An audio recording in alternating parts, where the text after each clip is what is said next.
Cette semaine, dans le Macronomètre, on va aborder le troisième volet de la loi formation professionnelle, apprentissage et chômage. Avec ce volet chômage aujourd'hui, avec une note de 4 sur 10.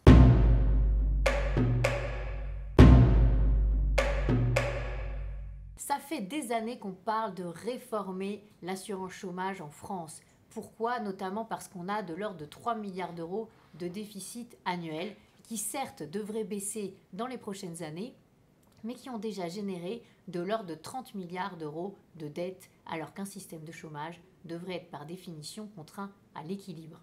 Le système de chômage français, d'assurance chômage français, est particulièrement cher.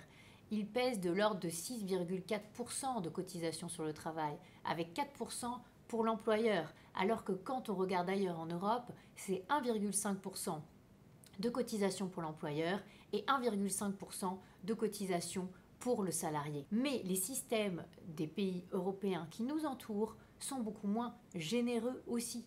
En Allemagne, par exemple, l'indemnisation chômage tourne autour de 2 500 € maximum par mois, alors qu'en France, elle va dépasser 6 000 € par mois au maximum.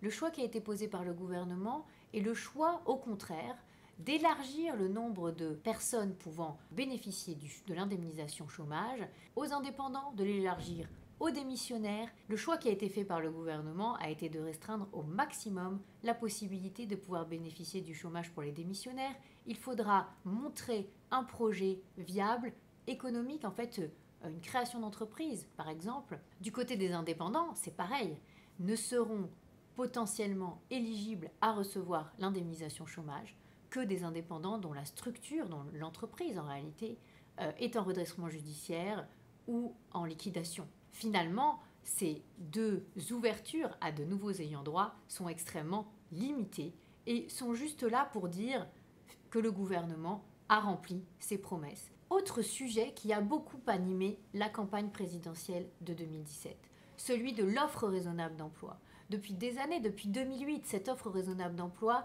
détermine que si un demandeur d'emploi refuse 2 offres de manière consécutive, 2 offres qui correspondaient à sa recherche, il peut être sanctionné. Et cette sanction est de 15 jours avec une suspension de droit pendant 15 jours. En réalité, cette sanction n'est jamais appliquée. Pourtant, bizarrement, en Europe, d'autres pays ont réussi à mettre en place des dispositifs de type offre raisonnable d'emploi avec des sanctions à la clé si les demandeurs d'emploi refusent de reprendre un emploi qui correspond à leur recherche, avec amputation, avec baisse soit des indemnités chômage, soit des allocations, des aides de solidarité. Cette réforme n'est pas une véritable réforme de l'assurance chômage. Elle ne réforme pas structurellement l'organisation, elle ne baisse pas les cotisations des employeurs sur le travail, elle ne revoit pas le rôle véritablement de Pôle emploi, même si les fonctions de contrôle vont être renforcées. On est sur des ajouts de nouvelles personnes qui vont pouvoir bénéficier de l'indemnisation chômage, mais à aucun moment on ne résout le problème de la dette, à aucun moment on ne décide que l'équilibre va être obligatoire pour le système d'assurance chômage, et donc on reste au milieu du gué pour plein de sujets. On continue à avoir un système particulièrement généreux, on continue à avoir un problème d'adéquation entre ceux qui recherchent des employés, ceux qui recherchent à embaucher dans les entreprises, et de l'autre côté des demandeurs d'emploi qui finalement ne sont pas tellement incités à reprendre un emploi le plus vite possible.